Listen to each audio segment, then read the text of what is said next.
ಆತ್ಮೀಯ ಸ್ಪರ್ಧಾರ್ಥಿಗಳೇ, welcome to ಆರ್ಫಿ ಇನ್ಫೋ 99 ಯೂಟ್ಯೂಬ್ ಚಾನಲ್. ನಾನು ನಿಮ್ಮ ರೇಣುಕ ಪ್ರಸಾದ್. ಹಿಂದಿನ ತರಗತಿಯಲ್ಲಿ ನಾವು ಸಮಾಜ ವಿಜ್ಞಾನ 7ನೇ ತರಗತಿ ಭಾಗ 1ರಲ್ಲಿ ಬರ್ತಕ್ಕಂಥ 1ನೇ ಅಧ್ಯಾಯ ಜಗತ್ತಿನ ಪ್ರಮುಖ ಘಟನೆಗಳು ಎಂಬ ಪಾಠದ ಕುರಿತು ತಿಳಿಯೋಣ. ಹಾಗೆ ಈ ನನ್ನ ಚಾನಲ್ಗೆ ಇನ್ನೂ ಯಾರು ಸಬ್ಸ್ಕ್ರೈಬ್ ಆಗಿಲ್ವೋ ಸಬ್ಸ್ಕ್ರೈಬ್ ಆಗಿ, ತಪ್ಪದೇ ಬೆಲ್ಲೈಕನ್ ಒತ್ತಿ ಹಾಗೂ ಲೈಕ್ ಮಾಡಿ, ಶೇರ್ ಮಾಡಿ ಎಂದೇಳುತ್ತಾ ಇಂದಿನ ತರಗತಿಯನ್ನು ಆರಂಭಿಸೋಣ. ಇತಿಹಾಸ ಎಂದರೇನು ಅಂಥೇಳಿ ನಮಗೆ ಏನಪ್ಪ ಅಂದ್ರೆ ಸಹಜವಾಗಿ ಹುಡ್ತಕ್ಕಂಥ ಪ್ರಶ್ನೆಯಾಗಿದೆ. ಹಾಗಂದರೆ ಇತಿಹಾಸ ಎಂದರೇನು? ಇತಿಹಾಸವು ಗತಕಾಲದ ಸಂಗತಿಗಳನ್ನು ಕ್ರಮಬದ್ಧವಾಗಿ ಹೇಳುತ್ತದೆ. ಅದು ಮಾನವನ ಸಾಧನೆಗಳನ್ನು ತಿಳಿಸುತ್ತದೆ ಮತ್ತು ಹಾಗೆ ಹೋದ ಘಟನೆಗಳನ್ನು ಹೇಳುವಾಗ 3 ಅಂಶಗಳಲ್ಲಿ ಅಲ್ಲಿ ಕಂಡುಬರುತ್ತವೆ. ಅವೆಂದರೆ ಯಾವಾಗ ನಡೆಯಿತು, ಎಲ್ಲಿ ನಡೆಯಿತು, ಸಂಬಂಧಪಟ್ಟವರು ಯಾರು. ಈ ಪ್ರಶ್ನೆಗಳಿಗೆ ಉತ್ತರವಾಗಿ ಇತಿಹಾಸದಲ್ಲಿ ಇಸ್ವಿಗಳು, ಸ್ಥಳಗಳು ಹಾಗೂ ವ್ಯಕ್ತಿಗಳ ಹೆಸರುಗಳು ಕಂಡುಬರುತ್ತವೆ. ನಂತರ ಕ್ರೈಸ್ತ ರಿಲಿಜಿಯನ್ ಅಂದರೆ ಕ್ರೈಸ್ತ ಧರ್ಮ. ಕ್ರೈಸ್ತ ರಿಲಿಜಿಯನ್ 2000 ವರ್ಷಗಳಷ್ಟು ಹಿಂದಿನದ್ದು. ಈ ಒಂದು ಕ್ರೈಸ್ತ ಧರ್ಮದ ಸ್ಥಾಪಕ ಯೇಸು ಕ್ರಿಸ್ತ ಅಂದರೆ ಜೀಸಸ್ ಕ್ರೈಸ್ತ ಅಂತೂ ಕೂಡ ಕರೀತೇವೆ. ಬೈಬಲ್ ಕ್ರೈಸ್ತ ಧರ್ಮದ ಪವಿತ್ರ ಗ್ರಂಥವಾಗಿದ್ದು, ಬೈಬಲ್ನಲ್ಲಿ ಯೇಸು ಕ್ರಿಸ್ತನ ಜೀವನದ ವಿವರಗಳು ಹಾಗೂ ಉಪದೇಶಗಳು ಕಂಡುಬರುತ್ತವೆ. ಜೀಸಸ್ ಎಂದರೆ ಕನ್ನಡದಲ್ಲಿ ಯೇಸು, ಕ್ರೈಸ್ತ ಎಂತಂದರೆ ಕ್ರೈಸ್ತ ಎಂಬ ಪದದ ಅರ್ಥ ರಕ್ಷಕ ಅಂತೇಳಿ ನಾವು ಕರೆಯುತ್ತೇವೆ. ಯೇಸು ಕ್ರಿಸ್ತನ ಜೀವನ. ಯೇಸು ಬೆತ್ಲೆಹಮ್ನ, ಇದು ಇಸ್ರಾಲ್ನಲ್ಲಿ ಕಂಡುಬರುತ್ತದೆ. ಈ ಬೆತ್ಲೆಹಮ್ ಎಂಬಲ್ಲಿ ಮೇರಿ ಎಂಬಾಕೆಯ ಮಗನಾಗಿ ಜನಿಸಿದರು.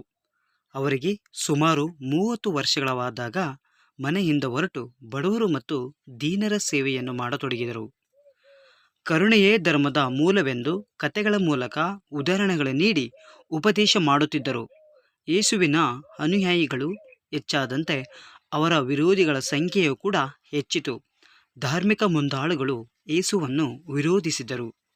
ಯೇಸು ರಾಜದ್ರೋಹಿ ಎಂಬ ತಪ್ಪನ್ನು ಹೊರಿಸಿ ಅವರನ್ನು ಶಿಲುಬೆಗೆ ಏರಿಸಿದರು.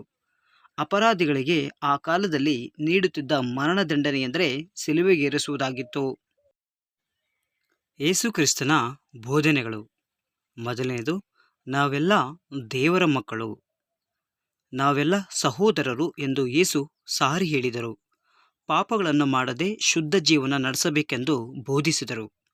ನಿಮ್ಮ ನೆರೆಹೊರೆಯವರನ್ನು ನಿಮ್ಮಂತೆಯೇ ಪ್ರೀತಿಸಿ, ಒಂದು ಕೆನ್ನೆಗೆ ಹೊಡೆದರೆ ಇನ್ನೊಂದು ಕೆನ್ನೆಯನ್ನು ತೋರಿಸಿ ಎಂದು ಹೇಳಿದರು. ಮಾನವ ಸೇವೆಯೇ ದೇವರ ಸೇವೆ ಎಂದು ಅವರು ಸಾರಿದರು. ಯೇಸು ಕಾಲವಾದ ನಂತರ ಅವರ ಬೋಧನೆಗಳನ್ನು ಅವರ 12 ಮಂದಿ ಪರಮ ಶಿಷ್ಯರು ಉತ್ಸಾಹದಿಂದ ಪ್ರಚಾರ ಮಾಡಿದರು. ಪರಿಣಾಮವಾಗಿ ರೋಮನ್ ಸಾಮ್ರಾಜ್ಯದಲ್ಲಿ ಕ್ರೈಸ್ತ ಸಮುದಾಯಗಳು ಅಲ್ಲಲ್ಲಿ ನೆಲೆಗೊಂಡವು. ಇದೇ ವೇಳೆಗೆ ಕ್ರೈಸ್ತರು ನಾನಾ ರೀತಿಯಲ್ಲಿ ಹಿಂಸೆಗೆ ಒಳಗಾದರು. ಕಾಲಗತಿಯಲ್ಲಿ ರೋಮನ್ ಸಾಮ್ರಾಜ್ಯವು ಕ್ರೈಸ್ತ ಒಂದು ಧರ್ಮಕ್ಕೆ ಮಾನ್ಯತೆಯನ್ನು ನೀಡಿತು. ಇಸ್ಲಾಂ ಧರ್ಮ. ಮಹಮ್ಮದ್ ಪೈಗಂಬರು ಇಸ್ಲಾಂ ಧರ್ಮದ ಸ್ಥಾಪಕರು. ಅವರು ಅರಬ್ ದೇಶದ ಮೆಕ್ಕಾ ನಗರದಲ್ಲಿ ಜನಿಸಿದರು. ಪೈಗಂಬರ್ ಎಂದರೆ ದೇವರ ಉಪದೇಶವನ್ನು ಸಾರುವ ಪ್ರವಾದಿ ಎಂದು ಅರ್ಥವಾಗಿದೆ. ಇಸ್ಲಾಂ ಪೂರ್ವದ ಅರಬ್ ದೇಶದಲ್ಲಿ ಅನೇಕ ಚಿಕ್ಕ ಪುಟ್ಟ ಪಂಗಡಗಳಿದ್ದವು. ಅವುಗಳಲ್ಲಿ ಒಗ್ಗಟ್ಟಿರಲಿಲ್ಲ. ಮೆಕ್ಕಾದಲ್ಲಿದ್ದ ಕಾಬಾ ಮಂದಿರವು ದೊಡ್ಡದಾದಂಥ ಒಂದು ಯಾತ್ರಾ ಕ್ಷೇತ್ರವಾಗಿತ್ತು. ಅಲ್ಲಿ ವಿಗ್ರಹಾರಾಧನೆ ರೂಢಿಯಲ್ಲಿತ್ತು. ಪ್ರವಾದಿ ಮೊಹಮ್ಮದ್ ಪೈಗಂಬರ ಜೀವನ.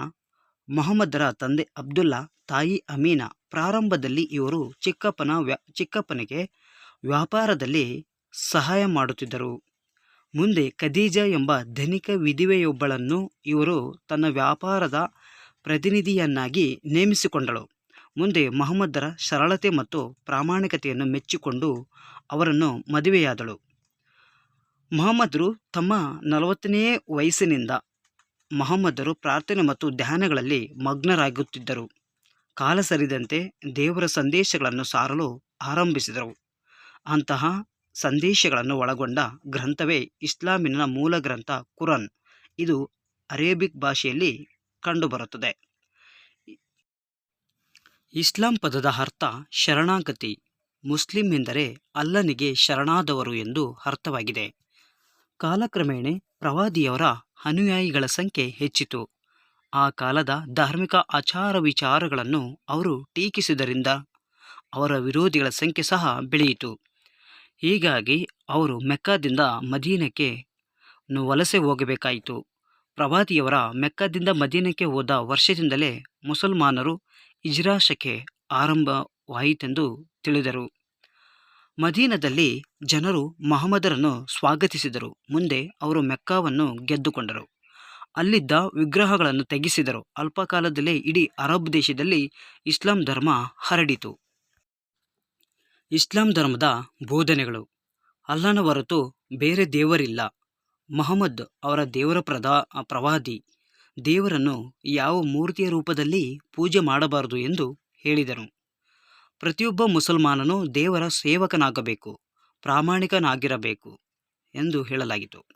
3. ವ್ಯಾಪಾರಿಗಳು ಮೋಸ ಮಾಡಬಾರದು, ಬಡ್ಡಿ ವ್ಯವಹಾರ ಮಾಡಬಾರದು, ಶಿಶು ಹತ್ಯೆ, ಹಂದಿ ಮಾಂಸ ತಿನ್ನುವುದು ಮತ್ತು ಮದ್ಯಪಾನ ಮಾಡುವುದು ಸಲ್ಲದು ಎಂದು ಹೇಳಲಾಗಿದೆ. 4. ಪ್ರತಿಯೊಬ್ಬ ಮುಸಲ್ಮಾನನು ದಿನಕ್ಕೆ 5 ಬಾರಿ ಕಾಬಾದ ದಿಕ್ಕೆ ಮುಖ ಮಾಡಿ ಪ್ರಾರ್ಥನೆ ಅಥವಾ ನಮಾಜ್ ಮಾಡಬೇಕೆಂದು ಹೇಳಲಾಯಿತು. 5. ರಂಜಾನ್ ತಿಂಗಳಿನಲ್ಲಿ ಹಗಲು ಉಪವಾಸ ಮಾಡಬೇಕು. 6. ಶ್ರೀಮಂತರು ಬಡವರಿಗೆ ಕಡ್ಡಾಯವಾಗಿ ದಾನ ಜಕಾತ್ ನೀಡಬೇಕೆಂದು ಹೇಳಿದನು. 7. ಸಾಧ್ಯವಾದಲ್ಲಿ ಜೀವನದಲ್ಲಿ ಒಂದು ಸಲವಾದರೂ ಹಜ್ ಮೆಕ್ಕಾ ಯಾತ್ರೆಯನ್ನು ಮಾಡಬೇಕೆಂದು ಇಲ್ಲಿ ಮುಹಮ್ಮದ್ ಪೈಗಂಬರ್ ಅವರು ತಮ್ಮ ಬೋಧನೆಗಳಲ್ಲಿ ಹೇಳಿದ್ದಾರೆ. ಇಸ್ಲಾಮಿಕ್ ಸಾಮ್ರಾಜ್ಯ ಮಹಮ್ಮದರ ಉತ್ತರಾಧಿಕಾರಿಗಳನ್ನು ಖಲೀಫರು ಎಂದು ಕರೆಯುತ್ತಿದ್ದರು. ಕಾಲಕ್ರಮದಲ್ಲಿ ಖಲೀಫರು ಯುದ್ಧಗಳನ್ನು ಮಾಡಿ ವಿಜಯಗಳಿಸುತ್ತಾ ವಿಶಾಲವಾದ ಇಸ್ಲಾಮಿಕ್ ಸಾಮ್ರಾಜ್ಯವನ್ನು ಸ್ಥಾಪಿಸಿದರು. ಅರಬ್ಬರು ಭಾರತದ ಮೇಲೆ ಆಕ್ರಮಣ ಮಾಡಿದರು.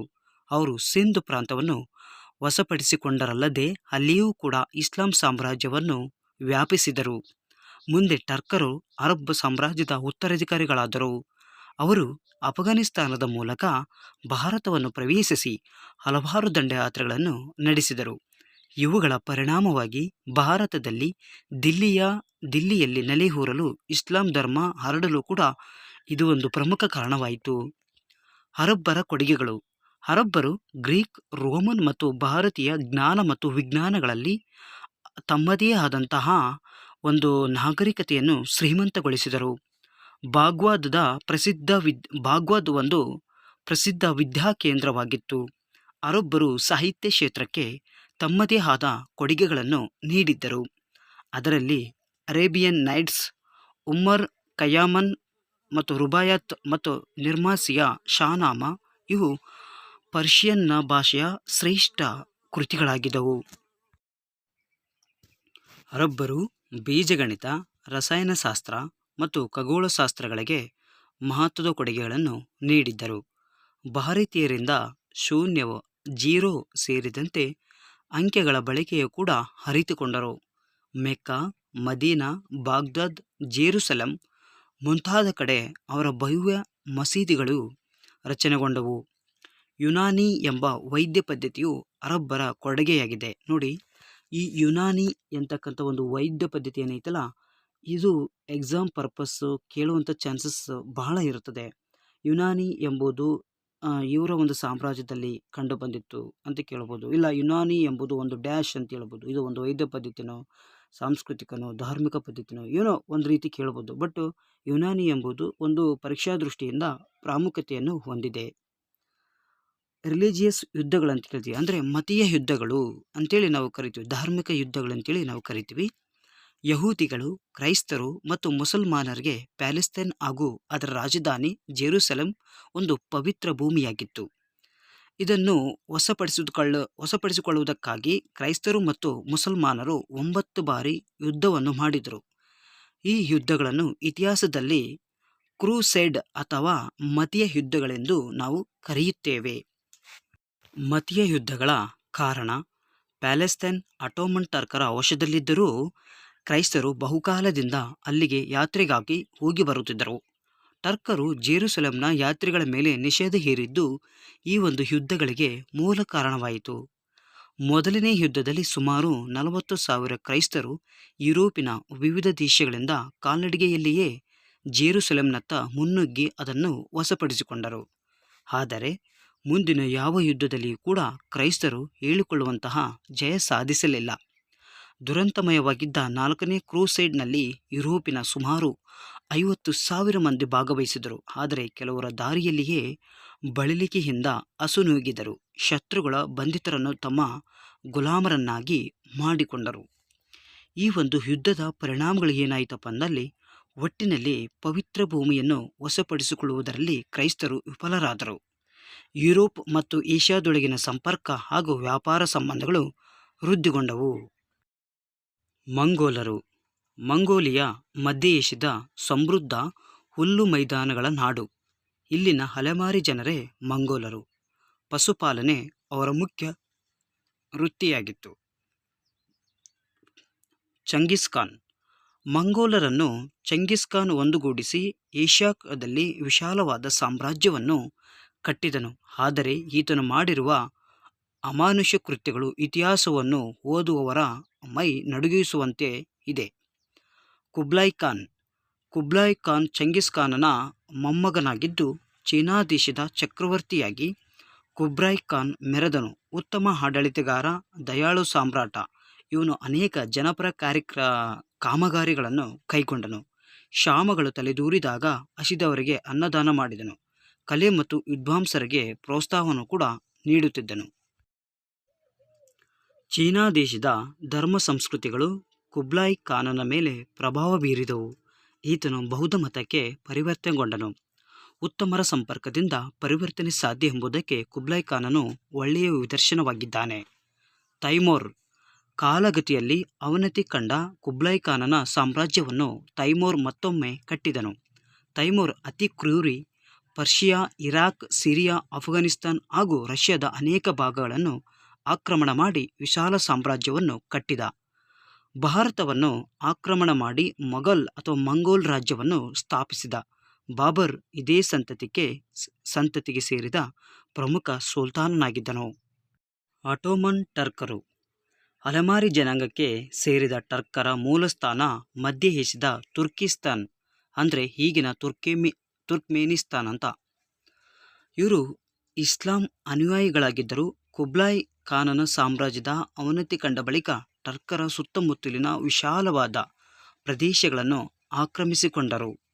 ಆಟೋಮನ್ ಎಂಬ ಮಿಲಿಟರಿ ರಾಜ್ಯವನ್ನು ಇವರು ಕಟ್ಟಿದರು. ಭಾರತದ ಮೇಲೆ ಆಕ್ರಮಣ ನಡೆಸಿ ಸಂಪತ್ತನ್ನು ಲೂಟಿ ಮಾಡಿ ಸಾಕಷ್ಟು ಸಾವು ನೋವುಗಳಿಗೆ ಕಾರಣರಾದರು. ನಂತರ ಇದು ಕಾಲಗಣನೆ ಅಂತೇಳಿ ನಾವು ನೋಡ್ತೀವಿ. ಇತಿಹಾಸದಲ್ಲಿ ಕಾಲಗಣನೆಯನ್ನು ಮಹತ್ವಪೂರ್ಣವಾದ ದಿನದಿಂದ ಆರಂಭಿಸಲಾಗುತ್ತದೆ. ಅಂತಹ ಕಾಲಗಣನೆಯನ್ನು ಶಕ ಎಂದು ಹೇಳಿ ನಾವು ಶಕೆ ಅಥವಾ ಅಂತೇಳಿ ಕೂಡ ಕರೆಯುತ್ತೇವೆ. ಕ್ರಿಸ್ತ ಶಕ ಯೇಸು ಕ್ರಿಸ್ತರು ಬದುಕಿದ ಕಾಲಾವಧಿಯ ನಿರ್ದಿಷ್ಟ ವರ್ಷದಿಂದ ಪ್ರಾರಂಭವಾಗುತ್ತದೆ. ಅಂದರೆ ವಿಜಯನಗರ ಸಾಮ್ರಾಜ್ಯವು ಕ್ರಿಸ್ತ ಶಕ 1336ರಲ್ಲಿ ಸ್ಥಾಪನೆಯಾಯಿತು ಎಂದರೆ ಅದು ಸ್ಥಾಪನೆಯಾಗಿ ಯೇಸುವಿನ ವರ್ಷದಿಂದ 1336 ವರ್ಷಗಳು ಕಳೆದಿವೆ ಎಂದು ಅರ್ಥವಾಗಿದೆ. ಕ್ರಿಸ್ತಪೂರ್ವ BC ಅಂತೇಳಿ ಕರಿತೀವಿ. 220 ಎಂದರೆ ನಮ್ಮ ಪ್ರಭು ಅಂದರೆ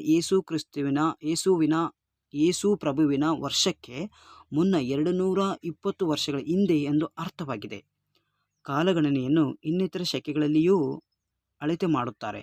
ಅವುಗಳೆಂದರೆ ಶಾಲಿವಾಹನ, ಗುಪ್ತ ಶಕೆ, ವಿಕ್ರಮ ಶಕೆ, ಹಿಜ್ರಾ ಶಕೆ, ಇನ್ನು ಮುಂತಾದವು ಹಲವಾರು ಶಕೆಗಳು ಕಂಡುಬರುತ್ತವೆ.